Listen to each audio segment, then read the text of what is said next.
The police called me at 1:47 a.m. Your son was attacked.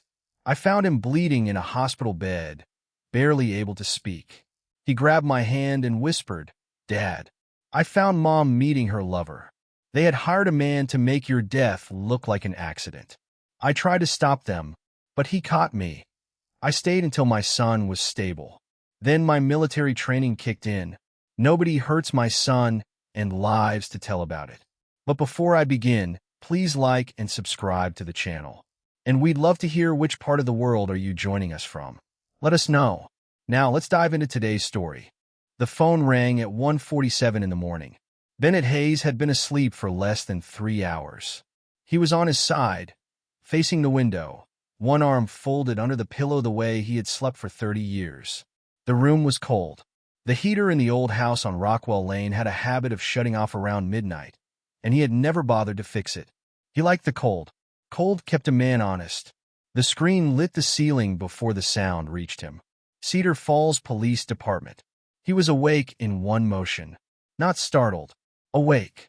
There was a difference, and his body still remembered it. Hayes. Mr. Bennett Hayes? A woman's voice. Careful. Trained to be careful.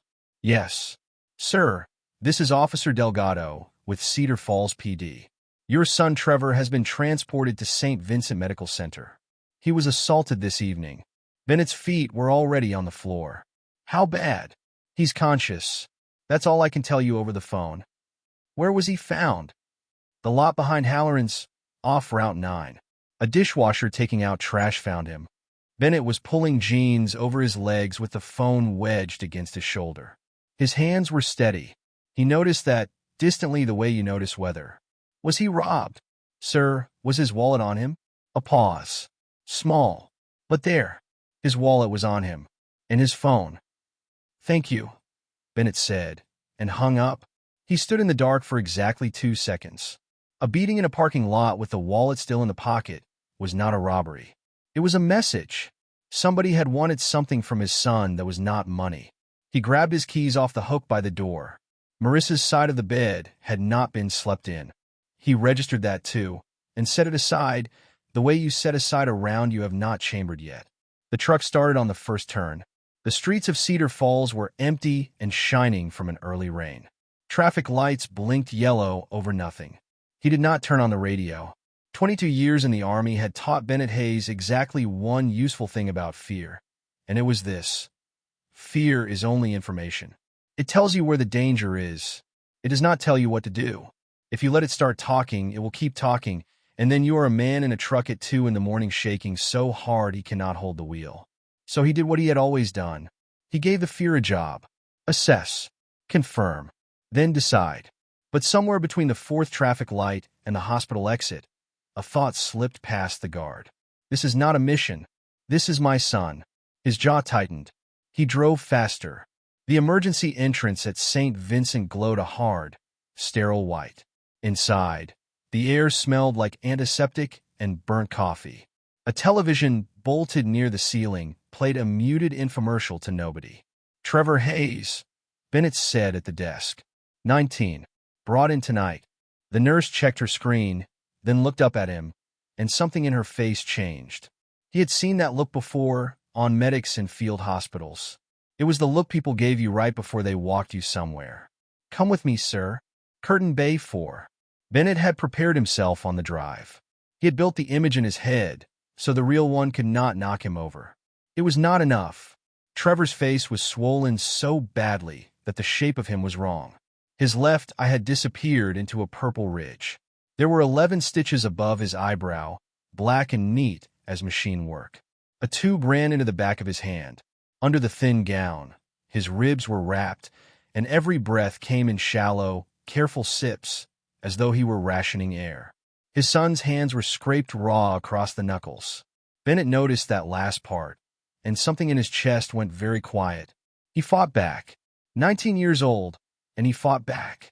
Bennett pulled the plastic chair to the bedside and sat down. The chair legs squeaked on the floor. He took Trevor's hand, carefully avoiding the tube, the way you handle something that used to be small enough to hold in one palm. Trevor's good eye opened. Dad. It came out cracked. Barely a word. I'm here. The monitor beeped its slow rhythm. Somewhere down the hall, a gurney rolled past, wheels ticking over a seam in the floor. I'm sorry, Trevor whispered. You've got nothing to be sorry for. I do. Rest. But Trevor's fingers tightened. Not much. It cost him something to do it, and Bennett understood that whatever was coming, his son had been holding on to it, waiting, refusing to let go of consciousness until this exact moment. Dad. Listen. I'm listening. Trevor's throat moved. He breathed twice, small and shallow. I found Mom. The room did not change. The monitor kept its rhythm. The infomercial kept playing to nobody down the hall. Bennett became completely still. Where? Halloran's. The back room. A breath. She was meeting a man. Who? Colin. Trevor swallowed, and the swallow made him wince. Colin Mercer. Bennett said nothing. He kept his thumb moving slowly across the back of his son's hand, because the boy needed that, and because it gave his own hand something to do. They've been seeing each other for months, Trevor said. There it was. The truth is, Bennett had already known. Not the name, but the shape of it.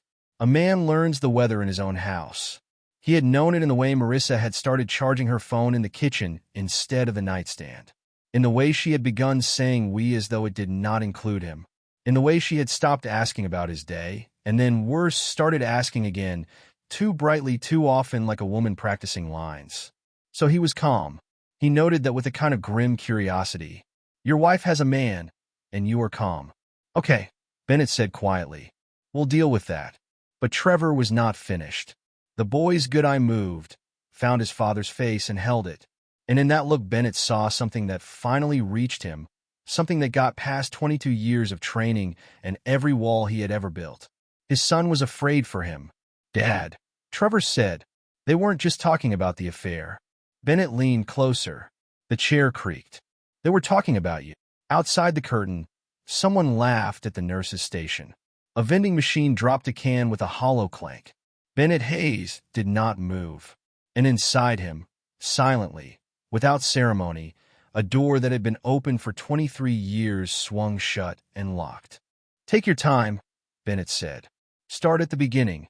Trevor started at the beginning. It had begun 3 weeks earlier, with a receipt. Trevor had borrowed his mother's car to drive to campus. In the door pocket, wedged under an ice scraper, he found a paper receipt from a motel out on the county road. 2 nights. Not 1. 2. He watched. He learned her patterns. Thursday evenings, book club that never seemed to have a book. Tuesday afternoons, a 2-hour gap she called errands. He started noticing the way she checked her phone face down on the counter, and the little breath she let out when a message came in. I wanted to be wrong, Trevor said. His voice kept catching. I kept waiting to be wrong. I know. Tonight he had followed her. Halloran's was a roadhouse on Route 9 with a gravel lot and a back room that the owner rented out for card games and birthday parties. Trevor parked at the far end by the dumpsters and watched his mother go inside at 7:40. A silver sedan pulled in 11 minutes later. A man got out. Mid-40s. Good coat. The kind of man who checks his reflection in a car window and likes what he finds. Colin Mercer. Trevor went in through the kitchen door because it was propped open with a milk crate. There was a service hallway behind the back room, and the wall between them was old paneling that did not reach the ceiling. He stood there in the dark with his phone in his hand and listened to his mother's voice. And that's when I heard the third one, Trevor said. Bennett's chin lifted slightly. There was another man in there? Yeah. Name? Shane. Shane Calloway. Trevor breathed carefully around his ribs. Colin kept calling him Shane like he was annoyed with him, like he was the hired part. What did they say? And here Trevor's voice went thin and strange, because he was 19 years old, and there are sentences a 19-year-old should never have to build. They were talking about how you die. The monitor beeped. Say it exactly, Bennett said. As close as you can remember. Colin said it had to look like an accident. He said if it looked like anything else, the payout gets frozen and everyone gets looked at. Trevor's fingers moved on the blanket. He said the shop was best. Because of the lift. Bennett kept his face empty. He had a 2-car garage behind the house with a hydraulic lift he had bought at an auction 8 years ago. He spent most Saturdays under it, Everyone who knew him knew that. A man is found under a vehicle in his own garage, and the county coroner writes one word and goes to lunch. It was, he admitted to himself, a good plan. What did your mother say? Trevor did not answer.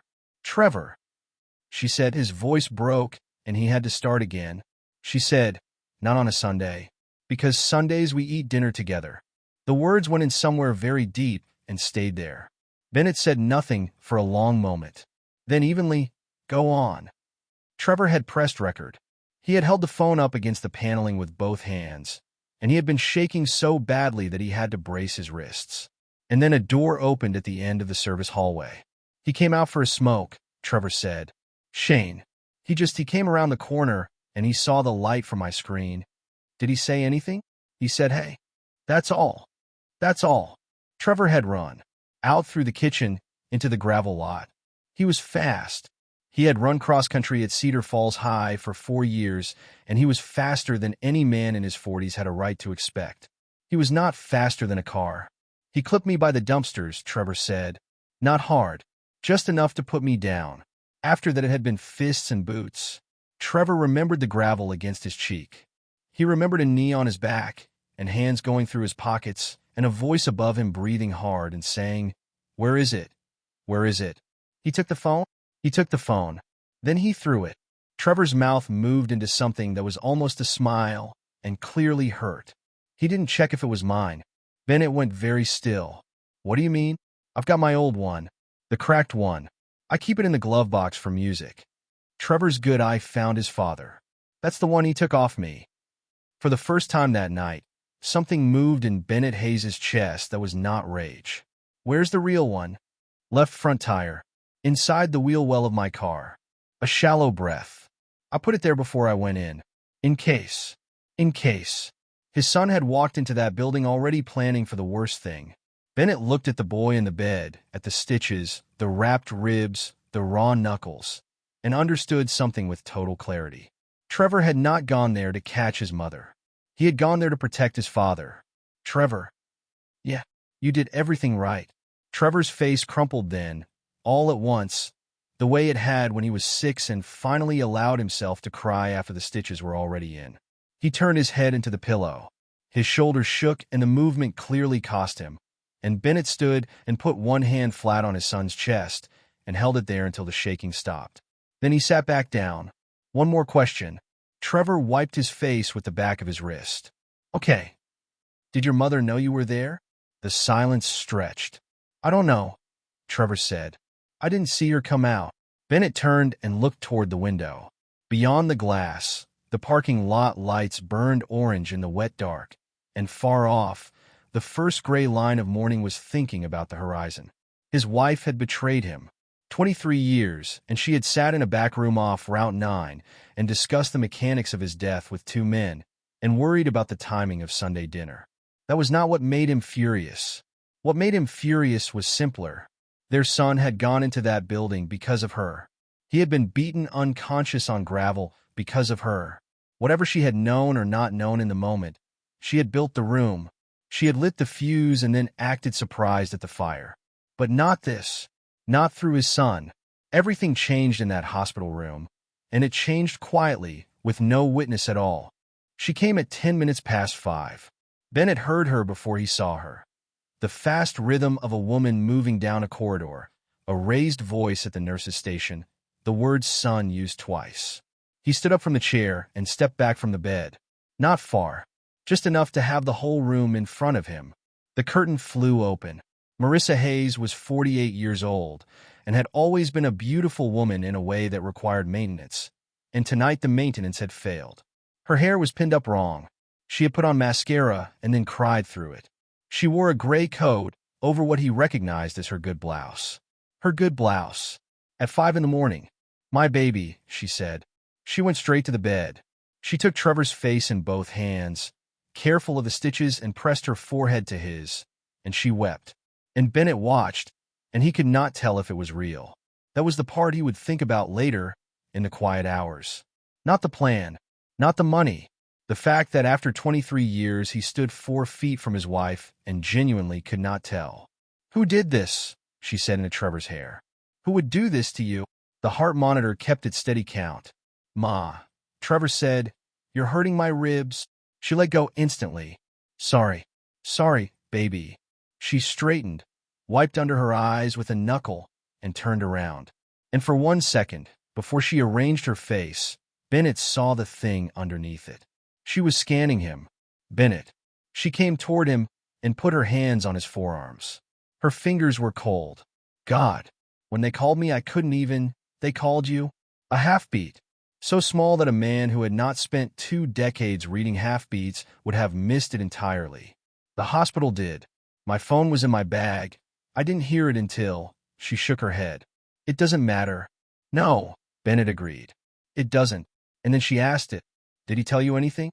Bennett let the question sit in the air, and he examined it the way a man examines a round that failed to fire. She had not asked who attacked him.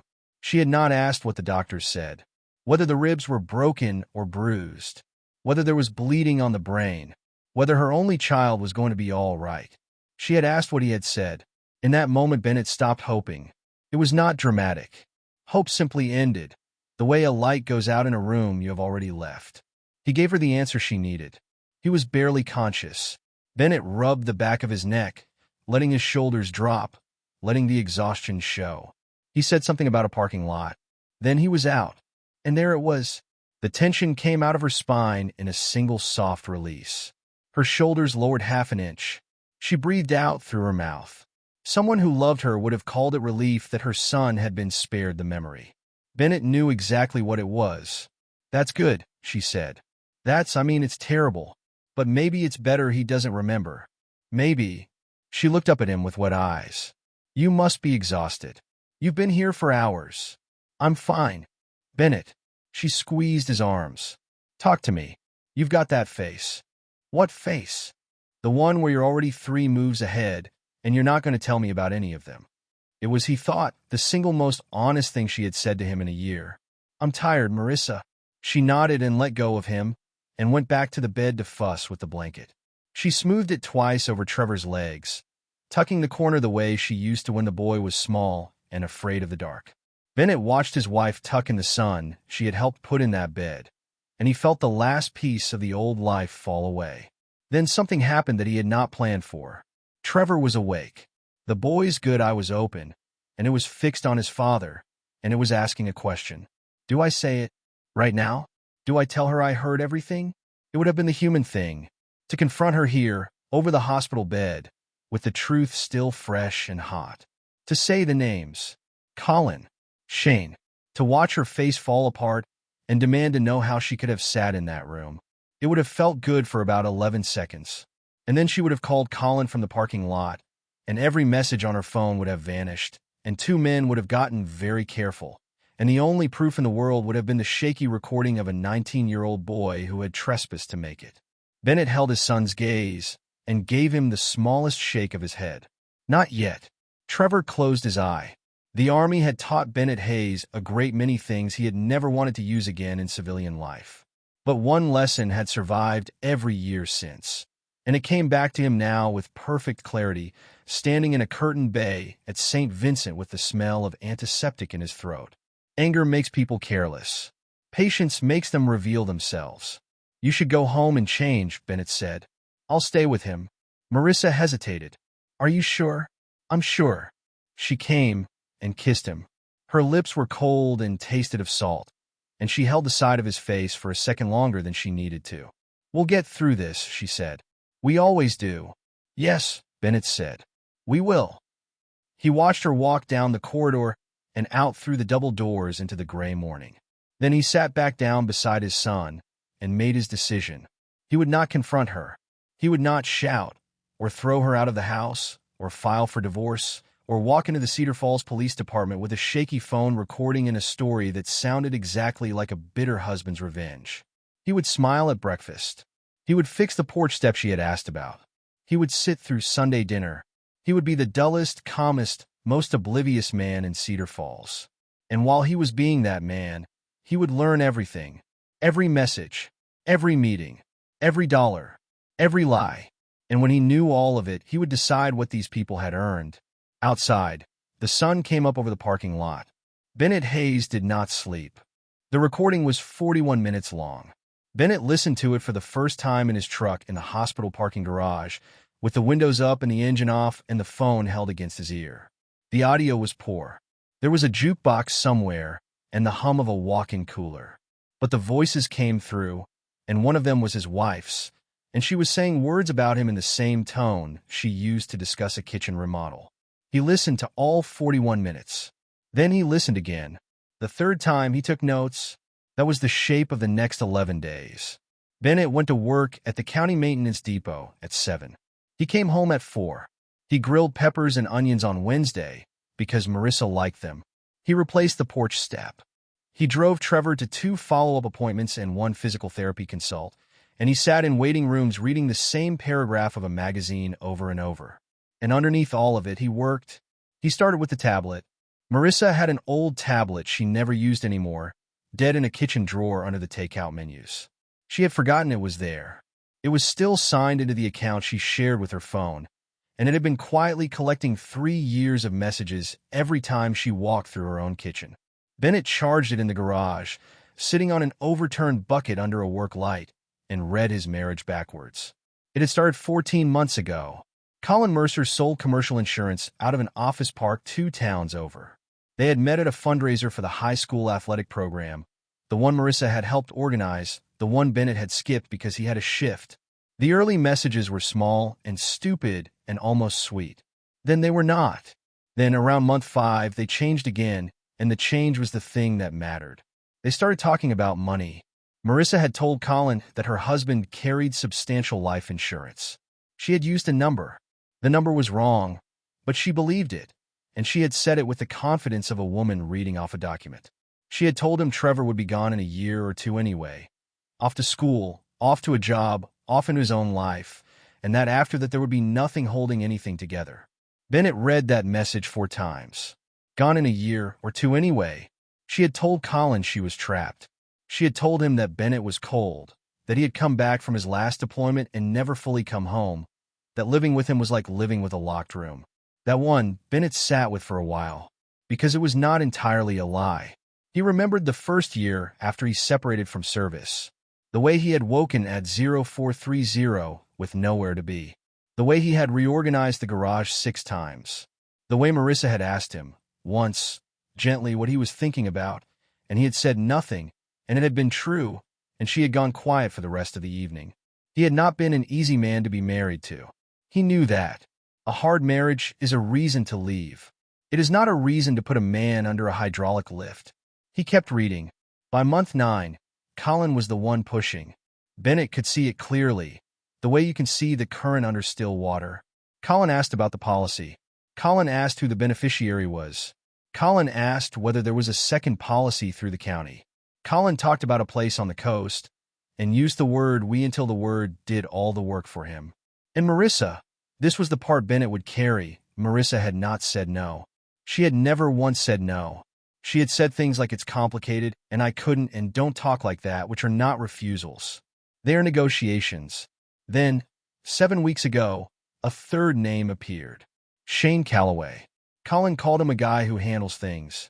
Shane had done 2 years for aggravated assault in his 20s and had spent the decade since doing removals and yard cleanouts for half the landlords in the county. Bennett found all of that in an afternoon because Shane Calloway had a public record and a business page with his own face on it. Shane wanted $11,000. That was the number. 11,000. Bennett sat in his garage under the work light and looked at the number for a long time, and the shop clock ticked, and outside a dog barked twice and stopped. $11,000. He had been in 3 countries. He had been shot at by strangers who had never learned his name. And in the end, the price on him had been set in a back room off Route 9 by a man who sold insurance and a woman who had slept beside him for 23 years. Then Bennett found the thing that changed everything. There was one fact none of them knew. 6 years earlier, after his father's estate had gone through probate badly, after watching an uncle lose a house to a second wife's lawyer, Bennett had sat down with a man in a small office on 3rd Street and restructured everything. The service policy named Trevor. Sole beneficiary. Irrevocable. The county policy named Trevor. The house had gone into a trust with Trevor as beneficiary, with Bennett as trustee during his lifetime. Marissa had signed one page of it. She had signed it in the kitchen while a pot was boiling over, and she had not read it, and she had asked him what it was, and he had said insurance stuff, and she had said, okay. Marissa Hayes was not in a single one of those documents. Bennett set the tablet on the workbench and put both hands flat on the wood. The entire plan, the meetings, the coast, the $11,000, the Sunday dinner she had been careful to protect, all of it rested on a fact that had not been true for 6 years. If they succeeded, she would inherit exactly nothing. She would bury him and hold Colin's hand at the funeral, and 3 weeks later a lawyer would explain to her, gently, that the house belonged to her son, and so did everything in it. Bennett stood in his garage and laughed. One short, ugly sound, gone almost before it started. It surprised him.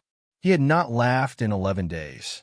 Then it stopped being funny, because a plan built on a false number does not end when the number turns out to be false. It just gets more desperate. He kept digging. The last thing he found was the most important, and he almost missed it because it was not in Marissa's messages at all. It was in the recording, in the final 6 minutes, when the conversation broke down. Shane Calloway was frightened. You could hear it, a man's voice pitching up, sentences starting and stopping. He kept saying things like, I do evictions, and this isn't what we said, and I'm not doing a garage. And Colin kept saying, relax, and nobody's asking you to, and you're already in. That was the sentence Bennett rewound. You're already in. Bennett leaned back against the workbench and stared at the hydraulic lift across the garage, at the shape of the thing they had chosen for him. And he thought it through the way he would have thought through any problem with 3 moving parts. Shane wanted out. Shane had beaten a 19-year-old boy half to death in a gravel lot, and then panicked about it. He was not a professional. He was a scared man with a record who now knew about a conspiracy to commit murder, which meant that to Colin Mercer and Marissa Hayes, Shane Calloway had stopped being an asset. He had become a witness. Bennett shut off the work light. He walked back to the house through the wet grass, and the kitchen window was gold and warm, and he could see his wife inside at the counter, laughing at something on her phone. He watched her for a moment from the dark. Then he went in and asked her how her day had been. Shane Calloway was found 9 days later. A crew clearing brush along the culvert on Miller Road found him a little after 8 in the morning. By 9 the road was closed. By noon it was on the local news, and by evening it was on every phone in Cedar Falls, because that is how a town of 19,000 works. The police called it a homicide by the second day. That night, Marissa cooked. She made chicken and rice and stood at the stove with the local news murmuring from the living room. And when the story came on, she went into the doorway and watched with a dish towel in her hands. That poor man, she said. Bennett did not look up from the table. Did you know him? What? No. Too fast. Then slower, correcting. I mean, the name sounds familiar. Maybe from the neighborhood group. Someone was using him for a clean-out. Small town. Small town, she agreed. She turned back to the stove. Her shoulders were up around her ears.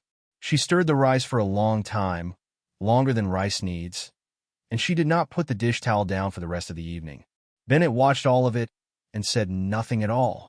Colin's performance was worse. Bennett only saw it once, and it was an accident, or near enough. He was at the pharmacy picking up Trevor's prescription, and Colin Mercer was 3 people ahead in line, on the phone, laughing about a policy renewal. Bennett stood behind a display of reading glasses and watched the man who had priced his death by allergy medication. Colin was fine, relaxed. He tipped his chin at the pharmacist. He said, "Have a good one, buddy." That told Bennett what he needed to know. And Colin Mercer was not innocent. Bennett drove home and sat in the driveway with the engine off for 11 minutes. He was not shocked that Shane was dead. He had seen it coming. What he had not expected was how the death rearranged everything, the way a single missing piece changes the whole board. There had been 2 men who could destroy Marissa's story from the inside. 2 men who had sat in that back room and could put her in it. Now there was one. Bennett walked himself through it slowly, the way he would have walked through a route. Suppose he took the recording to the police tomorrow. The tape was made illegally by a boy who had trespassed. The audio was poor. It would take a lawyer about 4 minutes to argue that the boy had recorded his mother out of anger at her affair, and about 8 to have most of it thrown out. Even if it stood, the charge was conspiracy. And conspiracy without an act is a hard thing to sell to 12 people who want to go home. And Colin Mercer would testify. That was the piece that would not sit right. Colin would sit in a courtroom in a good suit, with a good lawyer, and he would tell a story. And the story would be simple and human and almost believable. It was pillow talk, dark talk, a bitter woman venting about her marriage, and a foolish man going along with it because he wanted her. He never meant any of it. He never gave anyone money. It was her idea. He was weak, not wicked. Colin Mercer would get 3 years and be out in 18 months. And Shane Calloway, the only man who could have contradicted a word of it, was in a drawer at the county morgue. And then he thought about his son. Not the son in the hospital bed. The son on the gravel. 19 years old, face down by a dumpster behind a roadhouse, with a knee in his back and hands going through his pockets while a voice said, "Where is it?" His son had almost died, so that a jury could hear Colin Mercer call it pillow talk. Bennett looked at his own hands on the steering wheel. Big hands, scarred across the right knuckle from a gate at Fort Hood in 1998. Steady. The whole country ran on a promise. And the promise was this: give us your anger, and we will give you justice. He had believed that promise his entire adult life. He had worn a uniform for it, and sitting in his driveway in Cedar Falls, Bennett Hayes stopped believing it. It was not a rage.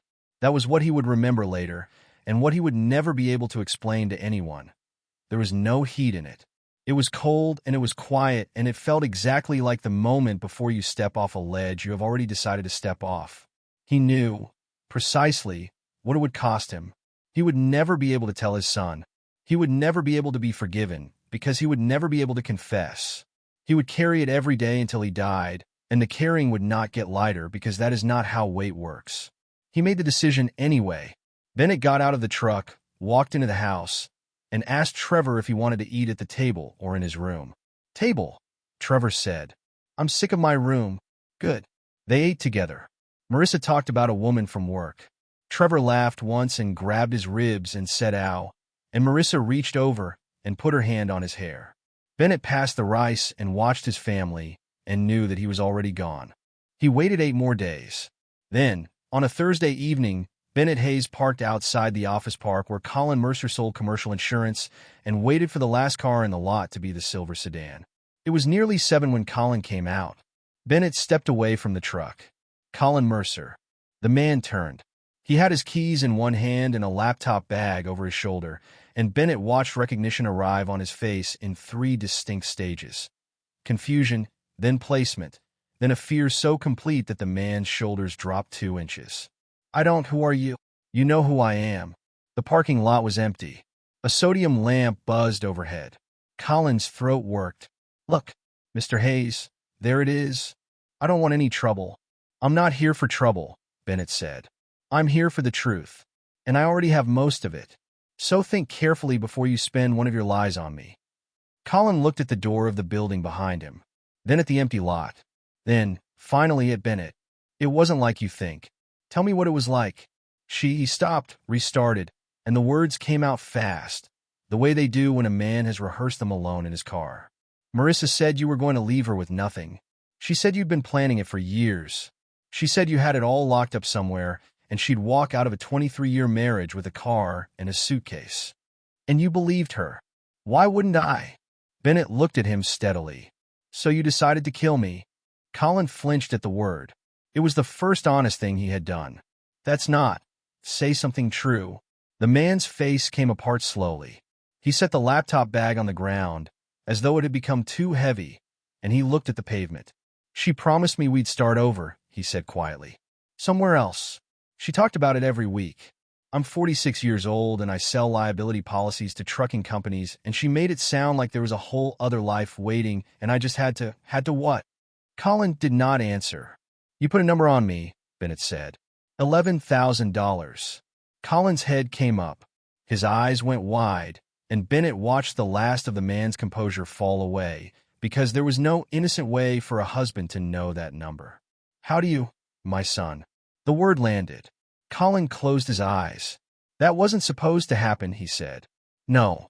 I swear to God. That was Shane." Shane panicked. He thought the kid was... He stopped.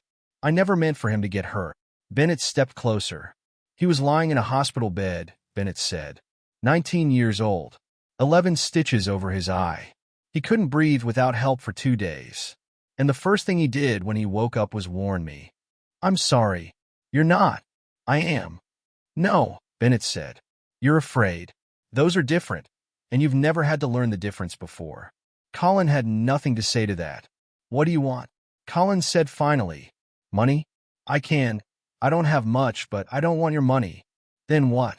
Bennett looked at him for a long moment. Nothing, he said. You've already given me everything I came for. He turned and walked back to his truck. That night, Colin Mercer died. Bennett Hayes was responsible. He would never write down how, or say it aloud, or let himself turn the memory over in the daylight. It was not a thing he ever intended to look at directly again. What he remembered afterward was not the act. It was the drive home. He remembered that the truck's heater came on with a rattle at the third traffic light. He remembered a fox crossing the county road, unhurried, its eyes flashing green. He remembered stopping at a stop sign on an empty road at 2 in the morning and sitting there through a full count of 10, obeying a rule that nobody was left to enforce. There was no heroic satisfaction, no relief, no sense of a scale coming level, only silence, a silence that had a shape to it, that took up room in the cab of the truck and rode home beside him. He had expected to feel like a man who had settled something. He felt like a man who had put something down that he would now be carrying forever. He pulled into the driveway and shut the engine off and sat there. The kitchen light was off. The porch light was on because Marissa always left it on because he had asked her to leave it on 23 years ago and she had never stopped. Upstairs, in the second bedroom on the left, his son was asleep with a rolled towel under his ribs because the doctor said it helped. Bennett Hayes had crossed a line he could never step back over. He knew that with complete clarity. There was no argument he could build that would make it clean, and he did not intend to try. He would not tell himself he was a good man who had done a hard thing. That was the lie other men told, and he had no use for it. He had done a terrible thing, on purpose, with his eyes open. And he knew one other thing with the same clarity, sitting there in the dark under his own porch light. Nobody would ever be allowed to hurt Trevor again. He went inside. He washed his hands at the kitchen sink. He climbed the stairs, and he stopped outside his son's door and listened to the boy breathe. Then he went to bed beside his wife and did not sleep. Shane Calloway was dead. Colin Mercer was gone, which left one. Bennett sat in the garage on the Saturday morning after, with a cup of coffee going cold on the workbench, and made himself say it plainly, because a man who lies to himself about his own motives will eventually make a mistake. He wanted Marissa to lose everything. Not because she had cheated. She had chosen a different door. She had sat in a back room and let 2 men build a machine, and the machine had come out of that room and found her son in a gravel lot. That was the whole of it. That was the entire ledger. So Bennett went to work. And here's the part that mattered to him, the part he would hold on to on the bad nights. Thin as it was, he did not invent a single thing. He did not fabricate her affair. She had conducted it herself, for 14 months, in her own words. He did not invent her conversations. She had said every word into the open air of a back room off Route 9, while her son stood on the other side of the paneling. He did not invent her connection to Colin Mercer, or to Shane Calloway, or her knowledge of the plan, or the fact that she had listened to a price being set on her husband and had answered by protecting Sunday dinner. All of it was true. What Bennett did was arrange the truth. He made sure the investigation saw the worst possible reading of every real thing she had actually done, and never once had to be told what to think because the facts did the work themselves if they arrived in the right order. He started with a phone call to a detective named Ruiz. "This is probably nothing," Bennett said, and let his voice carry the exhaustion of a man who had not slept in a month. "My son was assaulted last month behind Halloran's. I heard about that man they found on Miller Road. I don't know if it means anything, but my boy said the man who hit him was heavy-set, 40s, and he had a work truck with a ladder rack." True. All of it. He did not mention the recording. He did not mention his wife. For days later, Ruiz called back and asked if Trevor could come in. Trevor picked Shane Calloway out of a photo array in 11 seconds. That single identification did more than any accusation Bennett could have made. because now the assault of a college student and the homicide of a man in a culvert were the same file. And when two cases become one file, detectives stop looking at a victim and start looking at a network. The rest Bennett fed in slowly. Never all at once. Never eagerly. When Ruiz asked in the gentlest possible way whether there had been any trouble at home, Bennett hesitated for a long moment. A real hesitation, because part of him hated the shape of the thing he was becoming, and then said that he'd rather not speculate about his wife, which is the single most damning sentence a husband can say. When they asked whether Marissa knew Colin Mercer, Bennett said they'd met at a school fundraiser, and he assumed that was all. When they asked about the tablet in the kitchen drawer, because they had by then thought to ask, Bennett said he hadn't touched it in years, and they were welcome to it. And then Bennett stepped back and let his wife destroy herself. Because she did. That was the terrible symmetry of it. Marissa had been lying for 14 months, and by then lying had become the only language she had. When the detectives asked how she knew Colin, she said she barely did. When they came back with the messages, she said the messages were exaggerated. When they asked why she had deleted the last 3 weeks off her phone, she said she cleaned it out regularly. When they asked about Shane Calloway, she said she had never heard the name in her life, and then had to sit there while they read her own words back to her. Every lie was small. Every lie was human. Every lie was what a frightened person says. And every single one of them was a stone she laid in her own wall. By the third interview, nobody in that building believed a word she said about anything. Bennett watched it happen from the outside, from the kitchen, from the truck, from the far end of the couch. He watched his wife come home shaking and pour a drink and say, "They think I did something, Bennett. They actually think I did something." And he said, "Then tell them the truth," which was the cruelest thing he ever said to her, and she never once understood why. Because the truth was that she had helped plan her husband's murder. There was no version of the truth that saved her. There was only a version where she was guilty of everything, and a version where she was guilty of everything except the two bodies. And nobody was going to believe the second one. Hay arrested her on a Tuesday morning in October. Bennett was at the sink when the cars came up Rockwell Lane. 2 unmarked, 1 cruiser, no sirens. He stood there with a coffee cup in his hand and watched them park, and he understood that he had approximately 40 seconds to decide what kind of man he was going to appear to be for the rest of his life. He chose the truth, or close enough to it. He set the cup down and said, "Marissa." She came out of the hallway with her hair half up and a hairpin in her mouth. She looked out the window. The hairpin fell. "What is that?" "You know what that is, Bennett." Her voice went high. "Bennett, they can't, I didn't." The knock came. She looked at him then, and for one moment she was not the woman from the recording. She was a 48-year-old woman in her own kitchen, terrified, and she looked at her husband the way a person looks at the last solid thing in a flood. "Help me," she said. Bennett walked past her and opened the door. The charges were read on the front step. Conspiracy to commit murder. 2 counts of murder in the first degree. Marissa made a sound like the air had been let out of her. She kept saying no. Just that. No, no, no, no. Not as an argument, only as a reflex, the way a person says it when a doctor is telling them something. Trevor came down the stairs in a t-shirt and sweatpants and stopped 4 steps from the bottom. His face was still yellow along the jaw where the bruising had faded. He watched them put his mother in the back of a car. He did not cry. He did not shout. He just watched, and when the car pulled away, he sat down on the stair he was standing on and put his head in his hands.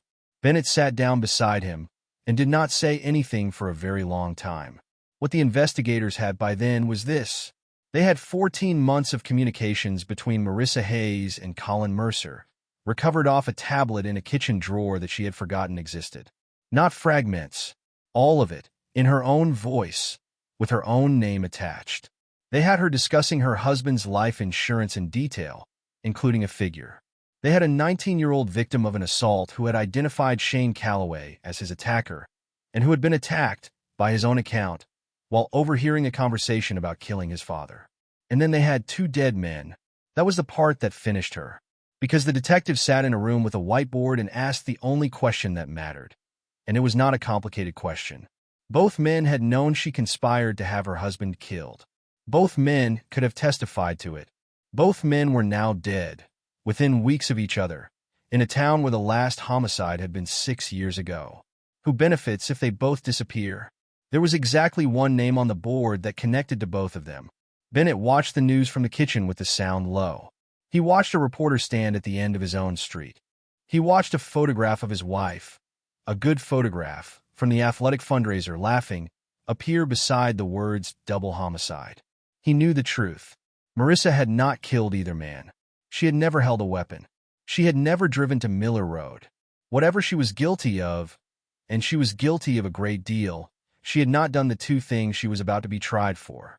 He had done them, but the world did not know that, and the world was not going to find out, because the only evidence that existed pointed at a woman who had already given the police 100 reasons to disbelieve her. Trevor came into the kitchen and looked at the screen for a moment, and then took the remote out of his father's hand and shut it off. "Don't watch that," he said. "It's not good for you." Bennett looked at his son. "No," he agreed. "It isn't. She made bail in November. It cost everything liquid she had and a signature from her sister in Ohio, and it came with an ankle monitor and an address that was not Rockwell Lane, because a judge had been persuaded that her husband and son were witnesses in the same case. She came anyway. It was a Sunday afternoon in early December. Bennett was in the garage, changing the oil in Trevor's car when he heard the gate. He wiped his hands on a rag and stepped out into the cold, and Marissa was standing on the concrete apron of the driveway in a coat that was too thin for the weather. She had lost weight. Her cheekbones stood out. There was gray coming in at her part that she had always covered before and had clearly stopped covering. "Trevor's not here," Bennett said. "I didn't come for Trevor." She took a step forward and stopped, as though there were a line drawn on the concrete that she could see and he could not. "You have to help me," she said. Bennett folded the rag and set it on the workbench behind him. "They think I killed them." Her breath came out white. "Bennett, they think I killed two people." "I know." "That's all you're going to say?" "What would you like me to say?" "I didn't do it." It came out of her ragged and loud, and a bird went up out of the hedge. She pressed the back of her hand against her mouth. When she spoke again, it was quieter. "I didn't do it. I have never hurt anybody in my life." Bennett stood there with his hands at his sides and let the silence run. It was a specific kind of cruelty, and he knew it. He had used it before on men in tents in other countries, and he had promised himself, in a way he had never said out loud, that he would never use it inside his own house. He used it now. "You know I didn't," she said. "Bennett, look at me. You know me. 23 years. You know I couldn't." And that was when he answered, "I know exactly what you did." She stopped. It went through her slowly. He could see it, the sentence turning over, showing its second face. Her mouth opened and closed. "What does that mean?" "You know what it means." Her eyes filled. "Bennett, say it out loud," he said. "Once. To me. Nobody's recording." That was a lie, though not in the way she would have feared. Nobody was recording. He simply wanted to hear it. She started to cry. "I made mistakes," she said. "You betrayed me. I was lonely." The words spilled fast now. "The damn gone. You came back from over there, and you were just gone, Bennett. You were in the house, but you weren't in it. Do you know what it's like to sleep next to someone for 10 years and feel like you're alone in the bed? I asked you 100 times what you were thinking about, and you'd say nothing, and I'd sit there and, I know. Then you know why. I know why you had an affair," Bennett said. "That part won't understand. I'd have signed anything you put in front of me. You could have had the house." She stared at him. "That's not what I'm talking about," he said. "I was confused. I never—" "You betrayed Trevor." She flinched at the name. No, that's not fair. Say it out loud," Bennett said again. "I never wanted him hurt."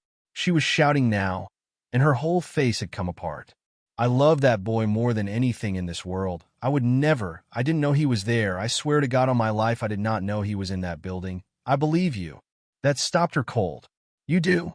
"Yes," Bennett said. "I believed that from the first night. You didn't know he was there." Her shoulders sagged with a relief so enormous it was almost obscene, and she took a step toward him, and he watched her decide that this was the moment things turned. "But you put him in the room where it happened." She stopped again. "There is no version of this," Bennett said, "where you sit at a table with two men and discuss killing his father, and our son isn't in that room. He was always going to be in that room. He was in it the moment you said yes." "I never said yes." "You never said no." The wind moved across the driveway. Somewhere down the street, a garage door rolled up. "Do you know what he said to me in the hospital?" Bennett asked. "Before he told me about the affair? Before any of it?" She shook her head.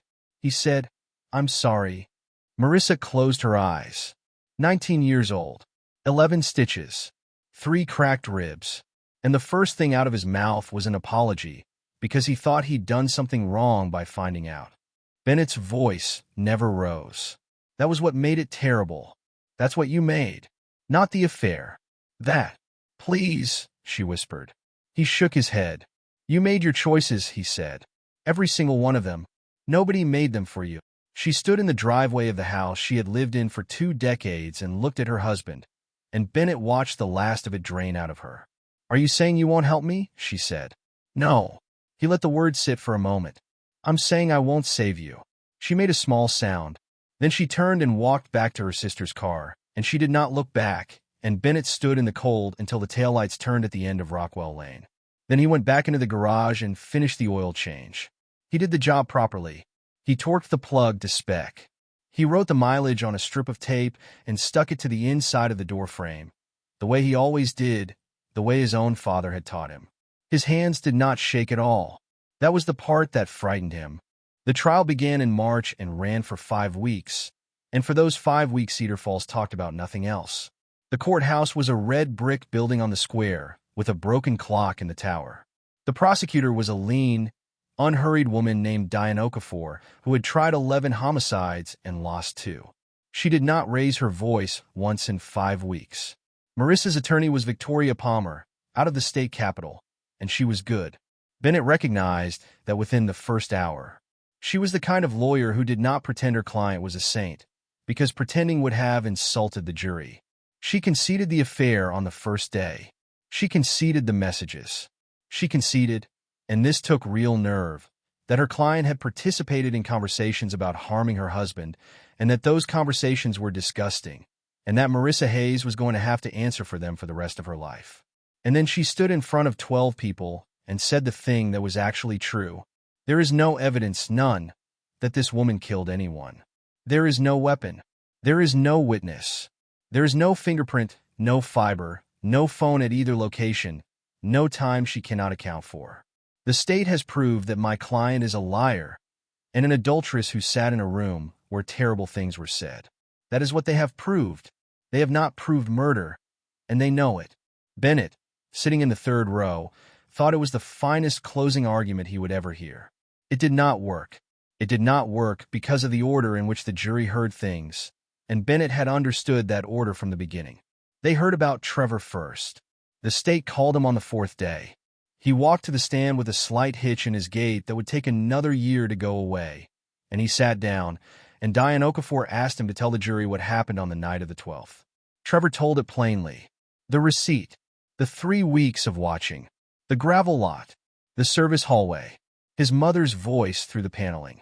Okafor asked him what his mother had said about the timing. Trevor looked at the floor. Then he said it. She said, "Not on a Sunday, because Sundays we eat dinner together." 2 jurors turned and looked at Marissa Hayes. After that, nothing Victoria Palmer said could ever fully land, because the jury had already decided what kind of person they were looking at. Everything that came afterward was heard through that sentence. They heard the messages read aloud in a flat voice by an investigator, which was worse than any dramatic reading could have been. They heard 3 interview recordings in which the defendant lied about all of it, in order, one lie at a time, each one caught on the tape immediately after. And they heard that both of the men who could have corroborated any of her story were dead. Bennett testified for 90 minutes. He told the truth. Every word. He said he had suspected the affair for about a year. He said he had found the tablet after his son was hospitalized. He said he had gone to Detective Ruiz with a description of a work truck. He said he had not confronted his wife because he had been afraid of what would happen to his son if he did. Victoria Palmer cross-examined him for 40 minutes and got nothing, because there was nothing to get. She asked whether he hated his wife. He said no. She asked whether he wanted her convicted. He said, "I want my son to be safe." She asked where he had been on the night of November 2nd. "At home," Bennett said. "Asleep." "Can anyone confirm that?" "My son was in the house." She let it go, because there was nowhere to take it. Bennett Hayes was a county maintenance supervisor with 22 years of service. No record, no debts, and a beneficiary structure that proved he had nothing at all to gain from anyone's death. Nobody in that courtroom ever looked at him twice. The jury was out for 2 days. On the second afternoon, they came back, and the foreman stood, and the word guilty was said twice. Marissa did not scream.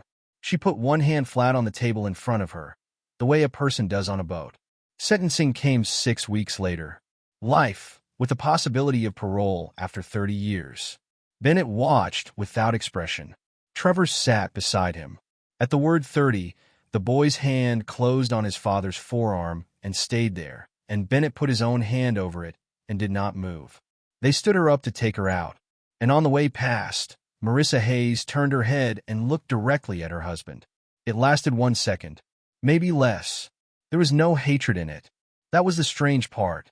What Bennett saw in his wife's face in that final second was something much closer to comprehension. The look of a person who has been working on a problem for a very long time and has just arrived at an answer they do not like. She did not know he had killed them. She could not have, but she understood, finally and completely, that the man she had lived beside for 23 years had known everything from the very beginning and had chosen to say nothing and had let her walk the whole distance by herself. Her eyes moved to Trevor, softened, then she was through the door and gone.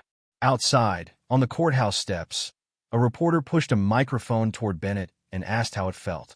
"My son's alive," Bennett said, and kept walking. The bruises were gone by summer. Trevor still could not sleep on his left side, and cold mornings made the ribs ache, and there was a fine, white line above his eyebrow that would not fade. They started going out to Cutler Lake on Thursday evenings. It had been Trevor's idea. He said the house was too quiet, which was true, and that his father was starting to look like the house, which was also true. They took the old aluminum boat out and did not catch much and did not care. On an evening in August, they sat on the flat rocks at the north end with the water going orange and a heron working the shallows 50 yards down. The air smelled like warm stone and algae. Somewhere behind them, a kid was learning to use an outboard motor and failing at it, over and over. Trevor threw a pebble and watched it skip twice. "Can I ask you something?" "Ask." "Do you think Mom really deserved prison?"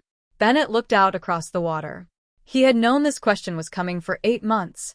He had prepared answers for it and thrown all of them away because his son was not stupid and had never once been fooled by a prepared answer.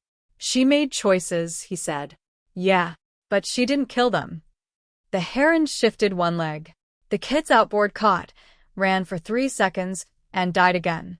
"No," Bennett said. "She didn't. So that's 30 years for something she didn't do." "It's 30 years for something she did do," Bennett said. "And the something she didn't do is why the number's that high.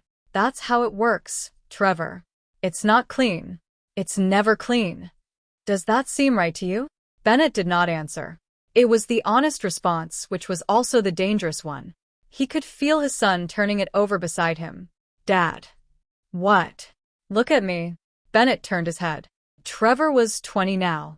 He had his mother's eyes and his grandfather's jaw and a stillness that Bennett recognized because he had put it there without ever meaning to. The boy studied his father's face the way Bennett had once studied a trillion. "Sometimes I think there's something you aren't telling me," Trevor said. The water moved against the rocks. Bennett had thought about this moment more than any other. Not the courtroom. Not the parking lot in November. This one, a flat rock at Cutler Lake with the sun going down. He had built 100 answers. He had discarded 99. The 100th was silence. Because a denial would have been a lie, and he had promised himself, on the drive home that night, that whatever else he became, he would not become a man who lied to his son's face. And the truth would have been an act of violence. It would have taken a 20-year-old boy who had already lost his mother and made him the keeper of his father's murders. It would have made Trevor an accessory to his own family. There is a kind of love that speaks, and there is a kind that shuts its mouth and takes the weight. Bennett said nothing. The silence went on long enough to become its own answer, and both of them knew it. Trevor looked away first, out at the heron, which had finally decided to strike and come up with nothing. "Okay," he said. "Trevor, no. It's okay." His son picked up another pebble and turned it over in his fingers. I don't need to know. It was said carefully, deliberately. It was not a boy giving up on a question. It was a young man closing a door on purpose from his side and standing in front of it.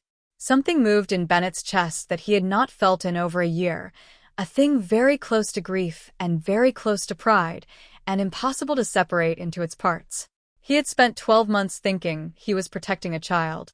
The child had grown up somewhere in the middle of it and had been protecting him back for longer than Bennett had realized.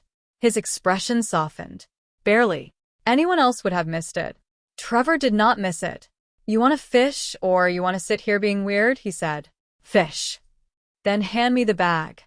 They fished until the light went. They caught 2 bass and put both back.